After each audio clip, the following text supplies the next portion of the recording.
मैं राजीव बंसल, आप देख रहे हैं हंसी की आवाज़।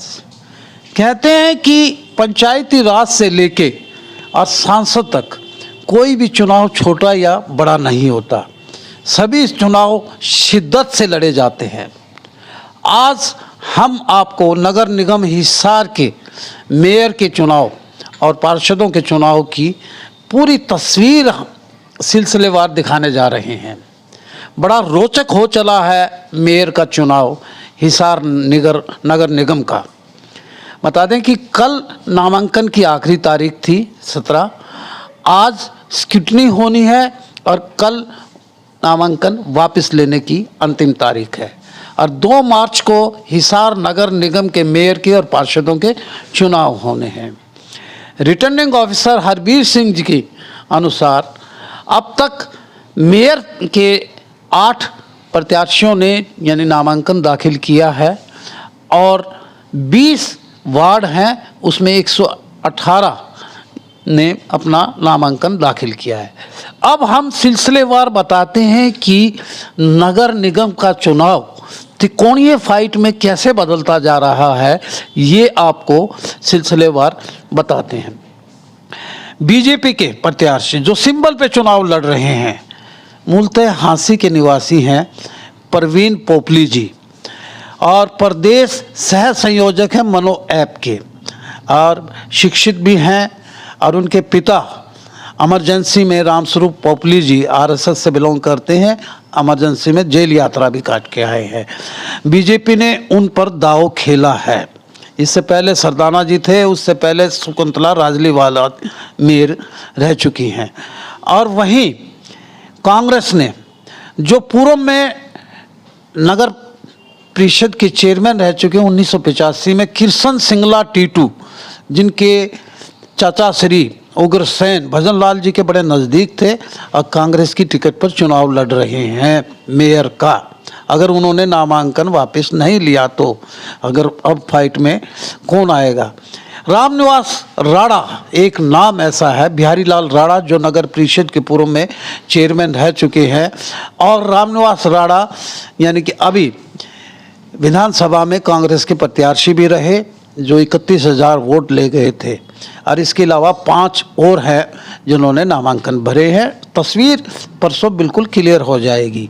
लेकिन परवीन पोपली जो भाजपा के मेयर के प्रत्याशी हैं, उनका नामांकन भरवाने के लिए मुख्यमंत्री नायब सैनी आए और नायब सैनी के साथ साथ कमल गुप्ता व अन्य मंत्रीगण व एमएलएज भी भाजपा के वहाँ पहुँचे और एक उन्होंने दावा किया कि संगठन ने जो मुझ पर विश्वास जताया है, मैं खरा उतरूँगा। बता दें कि 2 लाख के लगभग हिसार के अंदर नगर निगम के यानी कि वोट भी हैं। अलग अलग कास्ट वाइज हम नहीं बताएंगे, लेकिन नायब सैनी जी ने उनके लिए नामांकन भी भरवाया, उनके लिए वोटों की अपील भी की। और उधर किशन सिंगला टीटू की बात करें, जो कांग्रेस के प्रत्याशी हैं, उनके नामांकन भरवाने के लिए जेपी कांग्रेस के एमएलए उकलाना से सेलवाल, नरेश सेलवाल, आदमपुर से एमएलए चंद्र प्रकाश, कई यानी कि एमएलए वहाँ पहुँचे। आज जस्सी पेटवार जैसे एमएलए वहाँ पहुँचे और उन्होंने उनका नामांकन भरवाया और सभी ने ताल ठोक दी। वहीं रामनिवास राणा ने स्वयं यानी कि निर्दलीय चुनाव के लिए अपना मैदान में ताल ठोक दी है और बड़े अस्वस्थ हैं अपनी जीत को लेकर। कहा कि मेरा 7 रोड में मेरी ज़मीन भी आती है, पड़ाव में मेरे बहुत वोट आए हैं, 31,000 वोट मैं ले गया था। अगर कांग्रेसी मेरे साथ भीतर घात ना करते तो शायद मैं हिसार का एमएलए होता। लेकिन अब यानी कि धुरी कहाँ घूम रही है वो हम आपको बताते हैं। 8 नामांकन मेयर के आ चुके हैं, इनमें से वापस भी होने हैं, लेकिन लगता है कि ये तीनों तो बिल्कुल स्टैंड बाई रहेंगे। और पार्टी आम आदमी पार्टी या जसपा ने अपने कैंडिडेट नहीं उतारे हैं मैदान के अंदर। तो ये 3 ऐसे मेयर के यानी कि सशक्त यानी कि दावेदार और उम्मीदवार और बहुत इनके अंदर फाइट होने जा रही है। रामनिवास राणा जी कह रहे हैं कि मैंने 31,000 वोट एमएलए के ले लिए थे, एमएलए के चुनाव में लिए थे, अब मैं सशक्त यानी कि दावेदार हूँ, बनूंगा और सबके छक्के छुड़ा दूंगा, ये रामनिवास राणा का कहना है। वहीं प्रवीण पोपली जी का कहना है कि ट्रिपल इंजन की सरकार होगी, उधर मोदी जी की सरकार, इधर नायब सैनी जी की सरकार भाजपा और इधर हमारी ट्रिपल सरकार होगी तो विकास कार्य हिसार नगर निगम के बहुत होंगे और बहुत से ऐसे मुद्दे हैं जिन पर ये लेकर चल रहे हैं।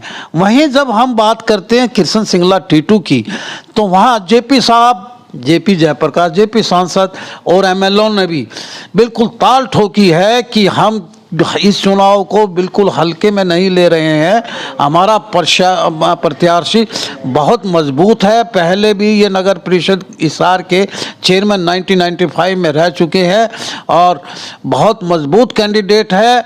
और जब बात आती है सावित्री जिंदल की, जो वहाँ के एमएलए हैं और जिंदल यानी कि हाउस की सबसे बड़ी नेत्री हैं, सभीयों ने यानी कि जब नायब सैनी जी आए थे प्रवीण पोपली के नामांकन भरवाने, सावित्री जी नहीं पहुंची थी वहाँ, सबने कयास लगाया था कि सावित्री जी आएंगी लेकिन नहीं आई। उनका प्रतिनिधित्व करने के लिए जगदीश जिंदल पहुँचे, लेकिन जब उनसे प्रवीण जी से पूछा गया क्या आप सावित्री जिंदल जी का आशीर्वाद लेने जाएंगे, तो उन्होंने कहा कि वो मेरी माता समान है, मैं ज़रूर जाऊंगा और मुझे उनका आशीर्वाद मिलेगा। वहीं रामनिवास राणा जी भी यही कह रहे हैं कि सावित्री जिंदल जी से मेरी माता समान है और मैं भी उनका आशीर्वाद लेने जाऊंगा। और टीटू सिंगला तो कह ही रहे हैं कि मैं बिल्कुल उन्हीं के साथ रहा हूं और उनका आशीर्वाद लूँगा, लेकिन सावित्री जिंदल बिल्कुल मैदान में नहीं है। और उनके यानी कि जिंदल हाउस से ये बात आती है कि वो बाहर गई हुई हैं, लेकिन उनकी साइलेंस, उनकी चुप्पी इस बात को दर्शाती है कि थोड़ी सी भी उनकी चुप्पी खुली तो उसका पलड़ा भारी हो सकता है। लेकिन फिलहाल सावित्री जिंदल जी की कोई स्टेटमेंट नहीं है और सावित्री जिंदल किसको अपना पूर्ण रूप से आशीर्वाद देंगी यह अभी भविष्य के गर्भ में है। लेकिन हिसार नगर निगम का चुनाव बड़ा रोचक हो चला है, तस्वीरें धीरे धीरे और क्लियर होंगी तो फिर हम आपके सामने हिसार नगर निगम की एक एक सिलसिलेवार रिपोर्ट आपको देने का कवायद करेंगे। तब तक कीजिए इंतज़ार। फिलहाल हिसार नगर निगम के मेयर के लिए त्रिकोणीय मुकाबला, तीसरी योजना में ये चुनाव होने जा रहा है। देखते रहिए हासिल की आवाज़। इस वीडियो को ज़्यादा से ज़्यादा शेयर कीजिए, हमारे पेज को फॉलो कीजिए। इसी तरह हम नगर निगम की पूरी खबरें आप तक पहुंचाने का काम करेंगे। Thank you very much.